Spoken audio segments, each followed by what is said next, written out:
আজকে আমরা দেখাবো আমাদের ওয়েব ব্রাউজারে কিভাবে একটা অডিও আনতে পারি।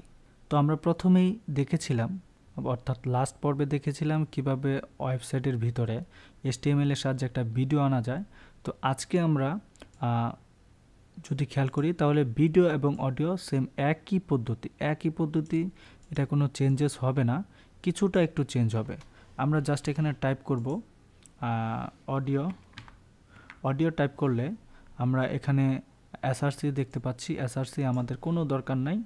আমরা এই অডিওর ভিতরে, এই যে অডিও ট্যাগের ভিতরে সোর্স নিব, সোর্স ফাইলের ভিতরে এসআরসি নিব। ওকে, এই এসআরসির ভিতরে আমরা আমাদের ইউআরএল পাথ বসায় দিব। এখন পাথ কোনটা? আমরা আমাদের যে অডিওটা কোথায় রেখেছি সেই অডিওটা আমরা জাস্ট টেনে আমাদের ওয়েবসাইটের অথবা আমার কোডের ফাংশনে নিয়ে আসব।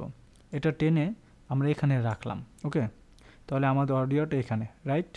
আচ্ছা, এখন আমরা কি করব, আমাদের অডিওর যেই রিনেমটা অর্থাৎ এর অডিওর নামটা এটা আমরা মনে রাখবো এবং এটার এক্সটেনশন হচ্ছে MP3, ভিডিও হচ্ছে MP4 আর হচ্ছে অডিও যেটা মিউজিক এটা হচ্ছে MP3। ওকে, আচ্ছা, এখন এই এসআরসিটা আমরা কি মিউজিকে আছে, music.mp3 এটাতে আছে। ওকে, আচ্ছা, এখন আমাদের সাইটটাতে রিলোড দিলে দেখব যে এখানে কোনো MP3 নাই বা অডিও কোনো কিছুই নাই। ঠিক আছে, আচ্ছা, নাই তো নাই, কি হয়েছে? আমাদের কোনো ভয়েরও কিছু নাই। আমরা এখানে লিখব টাইপ। খেয়াল করো, আমরা যদি এখানে দেখাই সোর্স ফাইল দিলাম এসআরসি হর্স, টাইপ কিন্তু দেই নাই, রাইট? টাইপ দিব আমরা। এখন টাইপটা কি? টাইপটা হচ্ছে আমাদের এখানে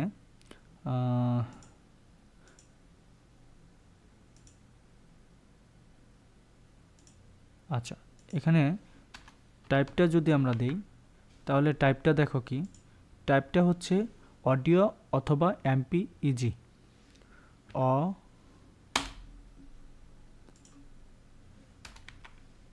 অডিও অর MPEG। ওকে, আচ্ছা, এ হচ্ছে আমাদের টাইপ। তো আমরা এই টাইপটা দিলাম। টাইপ দেওয়ার পরে আমরা এটা নিচে কিছু লিখলাম, লরেম।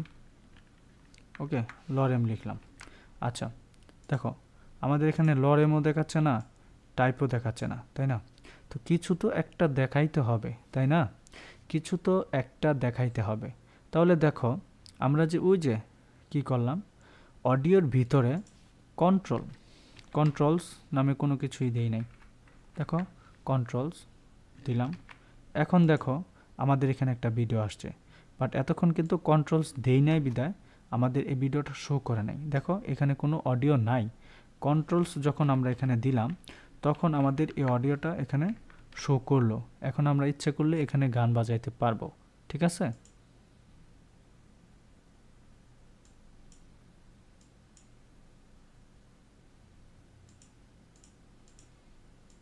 এখানে একটা গান বাজবে। তো এইভাবেই আমরা আমাদের ওয়েবসাইটের ভিতরে একটা অডিও অ্যাড করতে পারি। তো অডিও কিভাবে অ্যাড করে, অটো প্লে, এই সেই এগুলো হবে। তো এখানে কন্ট্রোলের পরে আমরা যদি অটো প্লে দিই, অটো প্লে, তাহলে ওয়েবসাইটে ঢোকার সাথে সাথেই এটা বাজা শুরু করবে। রিলোড হওয়ার সাথে সাথে এটা বাজা শুরু করবে। ওকে, এরকম ঢোকার সাথে সাথে এটা বাজতে থাকবে। এই হচ্ছে অবস্থা। তো আমরা এটাকে অটো প্লে করতে পারি অথবা অটো মিউট করতে পারি। তো এইভাবে আমরা আমাদের ওয়েবসাইটের ভিতরে অডিও এবং ভিডিও সেট করতে পারি। তো আশা করছি বন্ধুরা বুঝতে পেরেছো। Thank you so much.